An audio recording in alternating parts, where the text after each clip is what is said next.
आपको बता दें कि बुलंदशहर में पॉलिटेक्निक कॉलेज के हॉस्टल के किचन में ब्लास्ट हुआ है। जी हां, बुलंदशहर से इस वक्त की बड़ी खबर।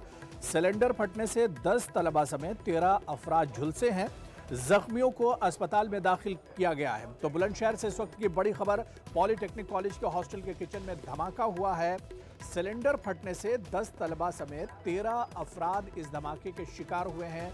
13 अफराद इस धमाके में झुलस गए हैं और जख्मियों को अस्पताल में दाखिल कराया गया है। तो बुलंदशहर से इस वक्त बड़ी खबर, जहां पर पॉलिटेक्निक कॉलेज के हॉस्टल के किचन में धमाके की खबर है।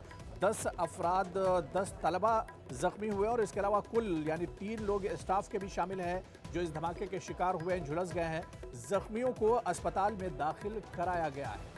दिबाई का ये वाकया बताया जा रहा है, जहां पर पॉलिटेक्निक कॉलेज के हॉस्टल के किचन में ब्लास्ट हुआ है। कुल 13 अफराद इस धमाके में झुलसे हैं। और शुरुआती तस्वीरें भी हम आपको दिखा रहे हैं, किस तरह से जो जख्मी हैं उन्हें अस्पताल ले जाया जा रहा है। और उस किचन की तस्वीर भी आप देखिए, जहां पर गैस सिलेंडर फटने से धमाका हुआ है। शुरुआती तस्वीरें हमारे पास इस वक्त हैं और ये एक पॉलिटेक्निक कॉलेज के और हमारे नुमाइंदे बुलंदशहर से प्रशांत हमारे साथ जुड़े हुए हैं। प्रशांत, पूरा मामला क्या है? कई लोग इसमें जख्मी बताए जाते हैं। जी देखिए, बिल्कुल ये पॉलिटेक्निक का हॉस्टल था, जहां एकदम अचानक से रसोई में खाना बनाते समय अचानक सिलेंडर में आग लग जाती है। सिलेंडर में आग लगने के बाद हादसा हो जाता है और एकदम ब्लास्ट होता है। ब्लास्ट के बाद 10 छात्र समेत 13 लोग इसमें जो है घायल हुए हैं और 13 लोग झुलसने के बाद उन्हें अलीगढ़ के जेएन मेडिकल कॉलेज में भर्ती करा दिया है और जहां चल रहा है। जी अब्बू जी प्रशांत, बहुत बहुत शुक्रिया हमें अपडेट करने के लिए। तो बुलंदशहर से बड़ी खबर, जहां पर पॉलिटेक्निक कॉलेज के हॉस्टल के किचन में ब्लास्ट हुआ है और 13 लोग इस धमाके में जख्मी हुए हैं। अलीगढ़ मेडिकल कॉलेज में इन्हें इस वक्त दाखिल कराया गया है। और इस वक्त की एक और बड़ी खबर हम आपको बता दें, रूस ने जंगबंदी का ऐलान कर दिया है। जी हां, इस वक्त की बड़ी खबर, यूक्रेन में आर्जी जंगबंदी का ऐलान किया गया है। शहरियों के लिए राहदारी को खोला गया है। रूसी खबर रसा एजेंसी के हवाले से बड़ी खबर आ रही है। फ्रांसीसी सदर मैक्रों की मां पर जंगबंदी का ऐलान किया गया है। पुतिन और मैक्रों की बाकायदा बातचीत हुई थी और जिसके बाद ये बड़ा कदम रूस ने उठाया है। रूस ने जंगबंदी का ऐलान कर दिया है।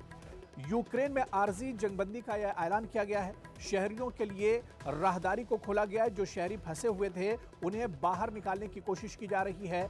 रूसी खबर रसा एजेंसी के हवाले से बड़ी खबर आ रही है। आपको बता दें कि इससे पहले फ्रांसीसी सदर मैक्रो और रूसी सदर पुतिन के दरमियान बातचीत हुई थी और इस बातचीत के बाद ही जंगबंदी का ऐलान किया गया है।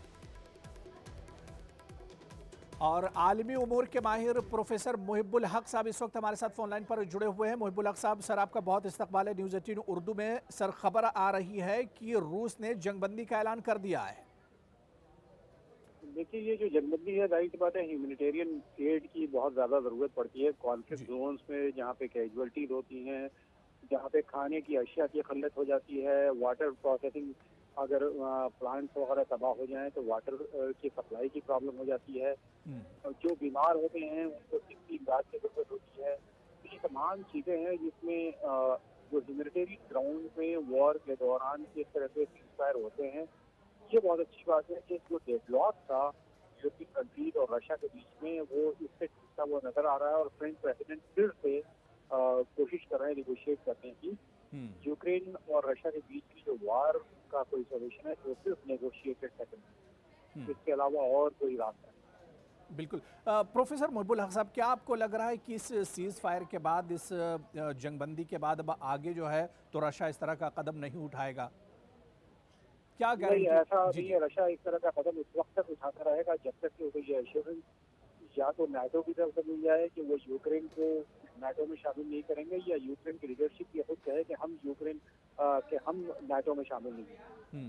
रशिया के लिए नाटो और यूक्रेन का एक हो जाना, या यूक्रेन के बॉर्डर पे या यूक्रेन के अंदर नाटो फोर्सेस का मौजूद होना, उनकी मिसाइल नस्ब होना, उनके न्यूक्लियर वॉर हेड्स या न्यूक्लियर आर्सेनल वहाँ होना, ये रशिया के लिए डायरेक्ट थ्रेट का मामला है और उसे पुतिन बार बार कह चुके हैं कि रेड लाइन क्रॉस करने के बराबर होगा।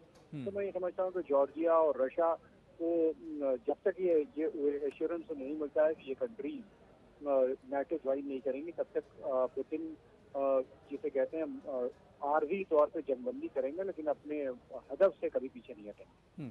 प्रोफेसर मुहिबुल हक साहब, क्या आपको लगता है कि मैक्रों से बातचीत होने के बाद ये कदम रशिया ने उठाए, या रशिया को भी बहुत से मसाइल का सामना था और जितनी आसान ये जंग समझ रहा था रशिया, उतना आसान नहीं था?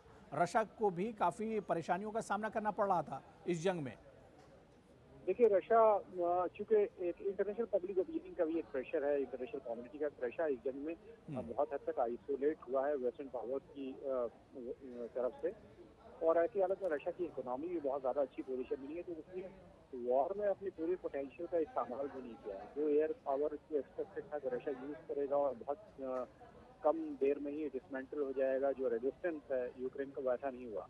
जो यूक्रेनियन पैट्रियटिज्म है वो अपने आप में बहुत ही स्ट्रांगली सामने आया रशिया के सामने रेजिस्टेंस की शक्ल में। दूसरी बात यह है कि जो वेपन्स की सप्लाई है नाटो कंट्रीज के जरिया, यूरोपियन कंट्रीज के जरिया यूक्रेन को, वो स्ट्रीट फाइटिंग में और बतौर खास जब 1-to-1 फाइट होती है, आमने सामने की फाइट होती है, तो उसमें वो बहुत मजबूत हो जाता है। तो मैं ये समझता हूँ कि ये अपने आप में एक रशिया के सामने कदम है, ये रशिया के सामने एक चैलेंज है, और यही वजह है कि रशिया भी नेगोशिएशन के लिए कोशिश कर रहा है कि अगर कोई ऐसी सूरत बनती है और कोई सेफ पैसेज मिलता है, डिग्निफाइड एग्जिट भी मिलती है और उसके गोल अचीव हो जाते हैं, तो वो बेहतर होगा। बिल्कुल, बहुत बहुत शुक्रिया प्रोफेसर मुहिबुल हक साहब हमारे साथ जुड़ने के लिए और इस खबर पर मज़ीद बातचीत करने के लिए। तो बड़ी खबर है, रूस ने जंगबंदी का ऐलान कर दिया है और इसका इंतज़ार भी किया जा रहा था। काफ़ी परेशानी यूक्रेन में लोगों को उठानी